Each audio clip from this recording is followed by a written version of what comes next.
mademoiselle, monsieur, bienvenue à Metro News. Voici les principaux titres qui seront développés aujourd'hui. La dépréciation de la gourde par rapport au billet vert s'accélère ces derniers jours. Désormais, $1 américain équivaut à 69 gourdes.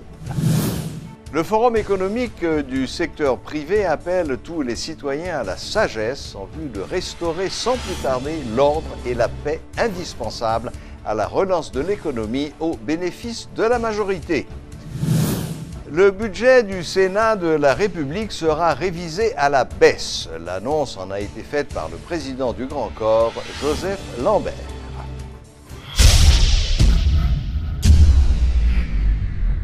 Metro News vous est apporté par Haytrack, l'esprit bâtisseur.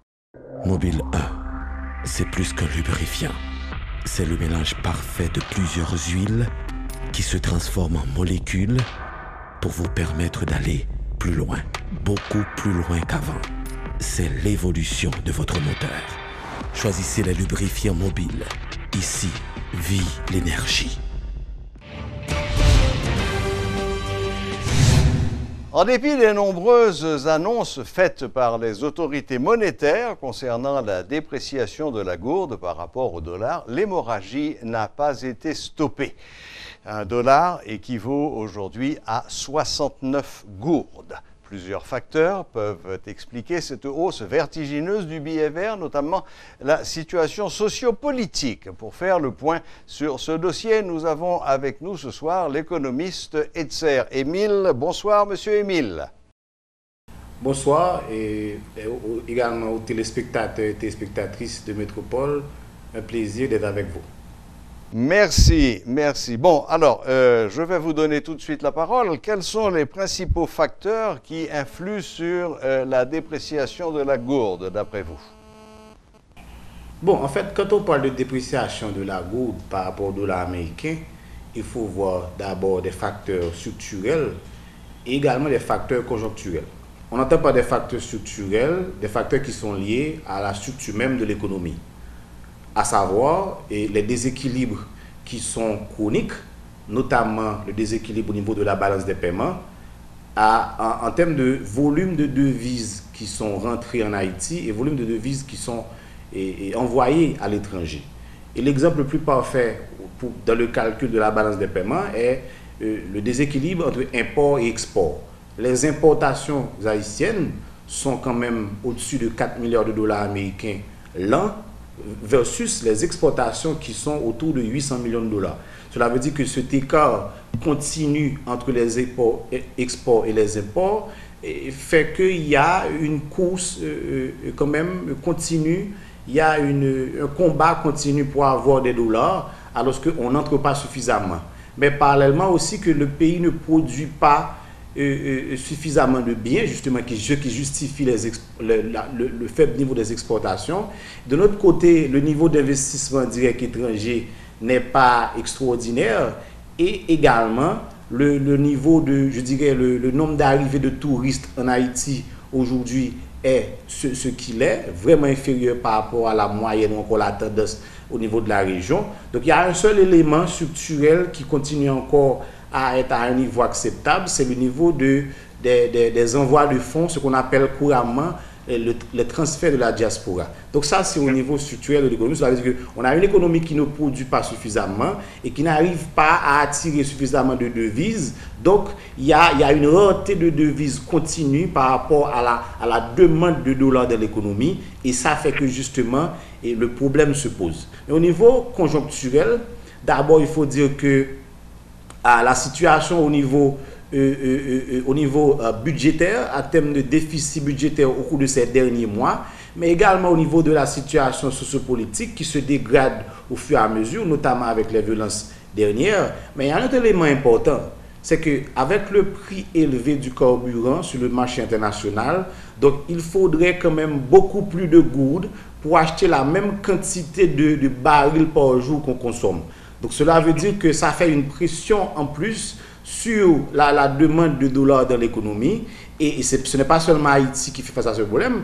Ce matin encore, je lisais sur Listing Diario qu'il y a une rareté aussi de devises au niveau de la République dominicaine et la Banque centrale dominicaine était en train de réfléchir pour injecter des millions de dollars américains dans l'économie parce que justement la hausse du prix du pétrole fait qu'il y a une nécessité continue pour avoir davantage de gouttes, pour acheter la même quantité de pétrole qu'on consomme. Donc c'est un ensemble de paramètres, de facteurs qui expliquent que justement malgré les injections de dollars de la Banque centrale, malgré, je dirais, ces mesures ou encore l'arrêté lié à la question de dédollarisation, donc ça n'empêche pas quand même que la goutte continue de perdre de sa valeur par rapport au dollar. Donc la question est simple, c'est qu'il n'y a pas assez de dollars. Donc cela veut dire que s'il faut arriver à un équilibre, il faut créer des conditions pour attirer beaucoup plus de dollars vu qu'on ne les crée pas, on ne les produit pas. Et c'est exactement comme ça, il faut comprendre le jeu. Bon, nous sommes aujourd'hui à 69 gourdes. Qu'est-ce que vous prévoyez pour les semaines et les mois qui viennent? On va continuer à chuter? Bon, écoute, il n'y a pas un secret dans ça. Et maintenant, on ne veut pas être un prophète de malheur non plus. Mais si on n'arrive pas à avoir une économie qui marche mieux, on n'arrive pas à avoir une économie qui produit beaucoup plus, qui arrive à exporter beaucoup plus, qui arrive à créer des conditions pour des investissements, notamment étrangers, plus importants. Mais le contexte qu'on a aujourd'hui, notamment avec ce qui s'est passé les 6 et 7 juillet dernier, donc on est en train je dirais, de rendre le climat beaucoup plus détérioré. Et ça va être beaucoup plus difficile pour nous d'attirer des investissements directs étrangers pour les prochains mois ou les prochaines années à venir. Et donc ça pour moi c'est vraiment travailler sur l'environnement, mais aussi en termes de stratégie de relance de l'économie.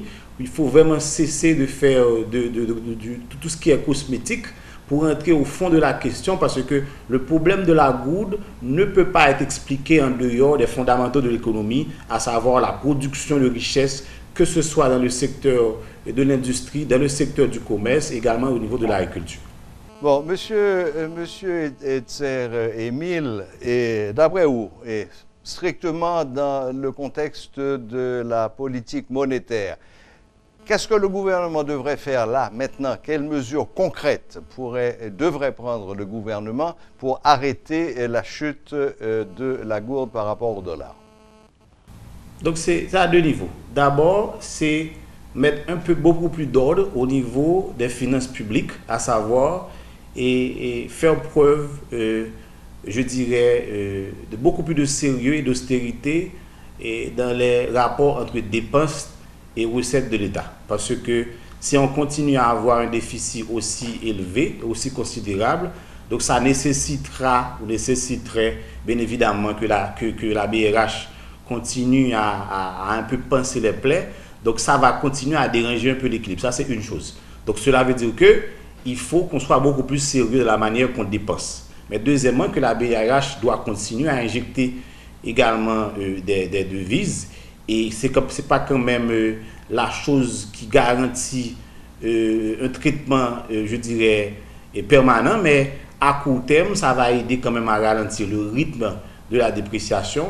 Mais aussi, il faut qu'on ait un climat politique beaucoup plus stable, parce que l'incertitude chez les acteurs, chez les agents économiques, crée un peu l'anticipation négative. Donc, on pense que la goutte va monter, et en fait, le dollar va monter, on pense que la situation peut devenir plus difficile. À ce moment-là, on est prêt à acheter du dollar qu'on aura utilisé dans une période future, et ce qui fait une pression quand même sur le dollar. Donc cela veut dire que le besoin en dollars est normal, devrait être beaucoup plus faible que ce qu'on achète réellement, parce qu'on achète beaucoup plus vu qu'on n'est pas sûr du taux qu'on peut avoir le mois prochain. Donc le climat politique doit être beaucoup plus stable. Ça demande un leadership beaucoup plus éclairé au niveau de la gouvernance globale, mais aussi en termes de gestion des finances publiques. Mais troisièmement, que la BRH continue avec ses mesures, ses dispositions, que ce soit en termes d'injection, mais aussi en tout ce que la BRH a l'habitude de faire, ensemble de ces dispositions pour un peu freiner la montée vertigineuse du dollar vis-à-vis de la gourde. Mais globalement, ce sont des mesures qui ne pourront pas et permettre à ce qu'on ait cet équilibre pendant longtemps. Mais il faut parallèlement travailler à ce que l'économie soit relancée, Aujourd'hui, on a une économie en panne qui est dysfonctionnelle et ça doit recommencer à marcher si on veut espérer, dans un futur plus lointain, et avoir une monnaie stable. Donc, en fait, ce qui est super, ce qui est idéal, ce n'est pas avoir $1 à 40 goudes ou encore à 30 goudes ou encore à 100 goudes, mais une monnaie stable. Cela veut dire que qui ne fluctue pas à ce rythme aussi élevé, qui pour donner un peu de la garantie aux acteurs et agents économiques. D'accord, j'ai bien compris. C'est la stabilité beaucoup plus que le taux qui est important. J'ai bien compris ce message. Maintenant, un autre aspect un petit peu particulier, il y a eu beaucoup de dégâts, il y a eu beaucoup d'incendies, de pertes qui ont été constatées pendant les 6, 7 et 8 juillet dernier. Les assurances, les commerçants, les industriels qui ont perdu leurs biens, qui ont tout perdu, j'imagine qu'ils vont vouloir être remboursés en dollars. Est-ce que cela ne va pas encore influer sur le coût, le taux de la gourde par rapport au dollar? Oui, bien évidemment, si effectivement les contrats ou encore les termes entre les entreprises d'assurance, si c'est en dollars, effectivement, ça a fait une pression supplémentaire en termes de demande de dollars sur la période. Ça, on doit l'attendre. Mais je dois dire que la conséquence la plus grave, et pour ce qui était arrivé, c'est ce qu'on appelle c'est l'image pays qui est affectée. L'image pays qui est affectée, même beaucoup plus pour les touristes, on s'en plaint pour dire que les gens de la diaspora ne vont pas venir, mais c'est beaucoup plus grave que ça. C'est quand même une image qu'on envoie et à l'extérieur pour dire qu'on n'est toujours pas prêt, parce qu'à n'importe quel moment, n'importe quelle chose peut arriver. On n'a pas une force au niveau de l'État qui peut contrôler ou empêcher ces scènes de pillage. Et aussi, on regarde le nombre de fois que ça s'est répété. De 2004 à nos jours, on a eu ces scènes presque 4 ou 5 fois. Et à chaque fois, on n'a toujours pas eu des grands procès pour juger, pour identifier les coupables. Et on est tellement vulnérable. Donc, à ce moment-là, ça devient très difficile pour dire que ce pays est ouvert aux affaires. C'est très difficile de convaincre des gens à venir mettre de l'argent ici. Et on est presque certain, on ne pourra pas développer ce pays avec 2 milliards de dollars américains de budget, avec ce qu'on a au niveau de la finance en Haïti. Il faut absolument attirer les investissements de l'extérieur. Mais pour le faire, le climat, le niveau de garantie, le niveau d'attractivité doit être au point, doit être au rendez-vous. Et c'est justement le grand coup qu'on a pris ces 6, 7, 8 juillet dernier. En fait, tout ce que vous êtes en train de nous dire là se résume à la quasi-certitude que la gourde va continuer à chuter, parce que tous les éléments que vous avez mis en ligne, tous ne peuvent pas se réaliser du jour au lendemain. La perte de confiance, l'image du pays qui s'est dégradée, ce n'est pas en un jour que tout cela va être réparé. Donc, si je peux conclure brutalement, la gourde va continuer à chuter par rapport au dollar.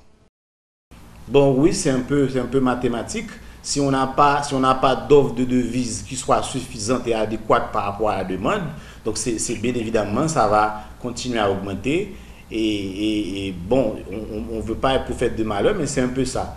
Donc, probablement, si on a beaucoup moins de spéculation, si on pense un peu à des anticipations qui ne sont pas aussi négatives pour les prochains mois, ça peut arriver qu'on reste un petit peu beaucoup plus stable. Si la BRH fait beaucoup plus, puise un peu plus au niveau de ses réserves nettes de change, je crois qu'ils sont sur un rythme de presque 10 à 15 millions de dollars américains injectés chaque mois. Probablement, ils auront à faire beaucoup plus que ça. Mais sinon, on va assister bien évidemment à une hausse continue du taux de change et ce n'est probablement pas pour demain pour avoir une stabilité. Et d'un autre côté, les réserves de la Banque centrale ne sont pas non plus infinies. Je reviens très rapidement sur le FMI. Le FMI avait demandé à l'État haïtien, comme on le disait tout à l'heure, de porter l'effort sur EDH et sur la gasoline. La gasoline, la tentative a été faite avec les conséquences qu'on a pu constater. Le gouvernement a retiré cette hausse, reste EDH. Qu'est-ce qui va se passer? Bon, cela veut dire clairement qu'on aura du mal à respecter les engagements. Et c'était prévisible. Et je l'avais dit qu'on ne pourra pas respecter les engagements. Probablement, on ne devrait pas les prendre. Et parce que, écoutez, tout cela, c'est juste pour s'assurer qu'on va débloquer 90 millions de dollars pour Haïti. On va faire tout ça juste pour 90 millions de dollars. On n'est pas sérieux. Je pense qu'on peut faire mieux que ça. Et probablement, écoutez, sur la frontière, on perd plus de 5 fois plus que ça. Et au niveau des manques à gagner de la DGI, on perd beaucoup plus que ça. Et je pense qu'il faut être beaucoup plus prudent parce qu'on ne peut pas faire... on peut pas nécessairement ajuster les prix à un niveau aussi élevé dans un contexte de marasme et aussi de perte de pouvoir d'achat, d'inflation à 2 chiffres depuis 3 ans, mais aussi avec la montée du dollar. Et je pense que si on avait entamé ça progressivement, c'est ce que j'avais souhaité d'ailleurs, parce qu'on ajuste progressivement, probablement ça aurait été beaucoup plus facile, mais aujourd'hui on se demande si on peut même mettre une goutte sur le prix du gallon de gasoline. C'est pas évident du tout. Et au niveau de la facture de l'EDH, c'est beaucoup plus facile parce qu'à ce moment-là, on n'augmente pas le prix du kilowattheure comme des gens le croient, c'est pas ça, mais faire un peu plus pour collecter et un peu ce qui est perdu. Faire la collecte, oui, élargir l'assiette de la collecte. Voilà, donc ça va demander un peu plus de mobilisation, de ressources, de technologie, mais aussi de la bonne volonté au niveau de l'EDH. Mais là encore, on ne sait pas à quel niveau ça va être. Est-ce que les gains ne vont pas être des gains marginaux ou est-ce que ça peut vraiment compenser tout le besoin en ressources qu'on a tous les mois en Haïti? D'accord. Donc, encore une fois, vu la conjoncture, le retrait de l'augmentation, la difficulté à relancer du côté de l'EDH, il y a fort à parier que le FMI ne va pas reprendre son soutien budgétaire à Haïti, même si ce n'est qu'au niveau de 80 millions. C'est ça, exactement. D'accord. Eh écoutez, M. Edser-Émile, merci de cet éclairage que vous nous avez apporté sur la situation monétaire. Malheureusement, tout cela n'est pas très rassurant. Tout ce que j'ai pu comprendre, c'est qu'il va falloir encore se serrer la ceinture. Absolument. D'accord. Merci infiniment. Bonne fin de soirée. Merci beaucoup. À vous également. Voilà, c'était M. Edser-Émile, économiste, qui nous apportait son éclairage sur la situation de la gourde et les perspectives qui ne sont pas très rassurantes. Le Forum économique du secteur privé prend acte de la démission du Premier ministre et de celle de son gouvernement le 14 juillet dernier. Dans un communiqué en date du 16 juillet, les dirigeants du Forum demeurent convaincus que cette décision et son acceptation par le président de la République offrent une porte de sortie vers une solution raisonnable à la crise issue des récentes mesures d'ajustement des prix des produits pétroliers et des débordements de violence et de vandalisme subséquents. Le Forum demeure persuadé que ces actes, qui ont soulevé l'indignation générale et ont grandement affecté l'image nationale, ne resteront pas impunis et que leurs auteurs, co-auteurs et complices seront identifiés, poursuivis et punis conformément à la loi. Le Forum en appelle à la sagesse de nos concitoyens en vue de restaurer sans plus tarder l'ordre et la paix indispensables à la relance de l'économie au bénéfice de la majorité. Suite à cette crise, plusieurs secteurs vitaux de notre économie, notamment l'industrie touristique, connaîtront vraisemblablement d'importantes baisses de chiffre d'affaires dans les mois à venir. Cette situation risque d'affecter dangereusement le rythme des activités économiques et de creuser encore davantage le niveau élevé de chômage prévalant dans notre pays.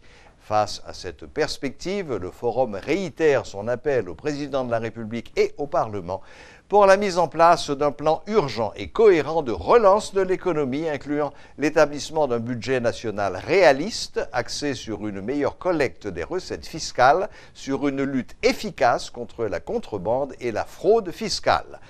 Le forum exhorte à nouveau ses membres et l'ensemble des acteurs du secteur privé à contribuer à l'effort de relance, autant par le respect scrupuleux de leurs obligations fiscales que par leur participation à un dialogue social fructueux avec les autorités et corps organisés de la société civile, en vue de bâtir les conditions d'une société plus juste et plus prospère, jouissant d'une meilleure harmonie entre tous les citoyens. Le prochain Premier ministre doit être une personnalité possédant de la maturité politique et être capable de s'adresser à la population afin que le président puisse conserver le recul nécessaire, estime le pasteur Sylvain Exantus de la Fédération protestante d'Haïti, qui a participé mercredi aux consultations menées par le chef de l'État au Palais national. Le pasteur Exantus affirme que des noms de Premier ministre ont été proposés au président Moïse à cette occasion.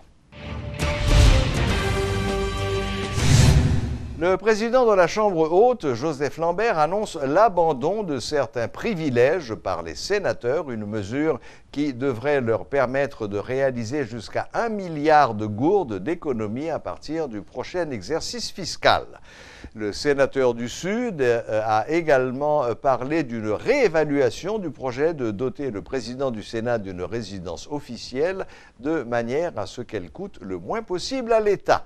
Il a également rappelé qu'aucun fonds n'avait été décaissé à cet effet jusqu'à maintenant, balayant les accusations de prise illégale d'intérêt dans le cadre de ce dossier. Il y a tout un train de mesures que déjà nous commençons à travailler sur lui pour nous annoncer dans les jours à venir pour la Chambre des pour le Sénat de la République.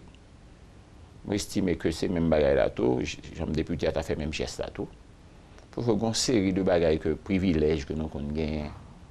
Donc, comme petit l'argent poisson, 1 million de gouttes. Mais là, on dit petit l'argent poisson, il y a comme ça, c'est pour les activités culturelles, bagailles, etc., pour la période de Pâques. Majorité collègues, sont partisans que on mesure comme ça prend parce que comme ça, il y a plus nuit que déranger. Par exemple, la rubrique subvention, nous allons réduire ça à sa plus simple expression. Nous ne pas dire que nous voulons subvention, non. Mais quand même, nous allons réduire ça à sa plus simple expression. Et là, après réduire le Sénat, nous allons réduire tout dans toute administration publique. Là. La rubrique frais de déplacement à l'extérieur, il faut que nous revisions à la baisse. Au lieu de $550 pour déplacer, hein, comme per diem, nous disons, bon, soit déplacer, ou va le faire 1 jour dehors, il faut qu'on millimétre, nous disons, pas qu'on doit passer plus que 2 jours dehors. Les billets d'avion, donc on l'a déjà appliqué déjà, c'est en classe économique. C'est un sénateur ou bien un député, s'il voulait voyager en classe d'affaires, c'est les mêmes qui upgrade le billet, qui payent sur plus, qui voyagent. Mais c'est déjà en classe économique. Quelques 800, 900 millions, je dirais même 1 milliard de gouttes possibles que nous sommes capables de nous-mêmes amputer budget Sénat. Et nous allons regarder sur le modèle ça que nous appliquons pour nous répliquer sur tout ministère et faire en sorte que la véritable austérité dont FMI a mis nous dans une situation pour nous faire et qui a créé révolte, qui a créé rébellion beaucoup de population et autres, etc., et bien pour que nous ne pas obligés de suivre ça. Nous allons indiquer à notre peuple la vraie voie, mais en s'assurant aussi que nous créons des conditions indispensables à l'intérieur de nos moyens pour le budget de cette année. Des réflexions que moi je dis que je réfléchis sur eux et autres, etc., c'est réflexions qui allaient dans le sens travail de concert avec l'exécutif en considérant les manques à gagner à partir de l'augmentation pour l'essence qui peut arriver à appliquer, l'aide externe, plus particulièrement l'appui budgétaire qui n'est pas privé, et puis pour nous faire toutes considérations sérieuses, et puis pour nous regarder quelle est la meilleure manière, la meilleure façon d'utiliser nos méga ressources, mais dans bail plus résultats. Monseigneur Eugène Martin Noguent a confirmé que le Saint-Père, le pape François, a nommé Monseigneur Launay Saturné, président de la conférence épiscopale d'Haïti et évêque du diocèse de Jacmel, comme nouvel archevêque métropolitain du Cap-Haïtien. Il remplace Monseigneur Max Leroy Messidor, intronisé archevêque de Port-au-Prince en janvier 2018. La nonciature apostolique en Haïti exhorte tous les prêtres, les religieux et les religieuses, ainsi que les fidèles laïcs à accueillir avec un esprit de foi et d'espérance cette décision du Saint-Père, qui est l'expression de son attention paternelle et de sa sollicitude pastorale à l'endroit de l'Église qui est en Haïti et de tout le peuple haïtien. Tous les fidèles ainsi que les personnes de bonne volonté sont invités à prier pour son Excellence Monseigneur Launay Saturné et pour l'archidiocèse du Cap-Haïtien afin que l'Esprit du Seigneur puisse continuer à travailler efficacement dans son Église, de sorte que par un fécond et sage exercice du ministère sacré, notre peuple puisse trouver dans le Christ une abondance de vie, a expliqué Monseigneur Eugène Martin Neguent. La nomination de Monseigneur Saturné à l'archevêché du Cap intervient quelques semaines après des dissensions entre le président de la conférence épiscopale et l'administration de Jovenel Moïse. Le prélat avait critiqué l'annonce de la hausse des prix de l'essence et dénoncé la mauvaise gouvernance. Il avait exhorté le gouvernement à utiliser les ressources collectées pour améliorer les conditions de vie des couches vulnérables de la population. La boucle est bouclée. Merci de votre fidélité et à la prochaine, même heure, même chaîne.